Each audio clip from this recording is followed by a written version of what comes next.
Today is day one of our custom home build, and I'm on my way out to make sure that everything went smooth with staking the lot. I'm here at the site now, and you can see we've got a lot of different stakes here. And what these stakes are showing is different corners where the foundation wall is going to be. This is going to make it so that the excavator is going to have a heck of a lot easier time knowing where he needs to dig. So this is important just to get this. I recommend just getting this staked out.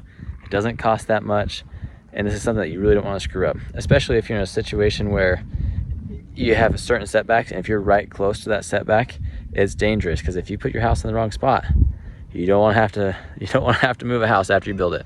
So this is one of those things. This is really one of the very first steps of actually building the house, is you have them come out, they'll put all these stakes in, and then the next step, you get a toilet out here, and then have the excavator come and start digging. We're really excited for this project. It's out here in beautiful Utah. This is just a gorgeous spot of land, mountains all around us, beautiful green valleys. I'm not sure if that's a lake or if that's just a heck of a lot of water that's gathered over there with all the rains that we've been having this spring. But anyways, should be a fun project. We're really excited to keep you in the details on it. And let me know if you have any questions down below in the comments. Thanks. Bye.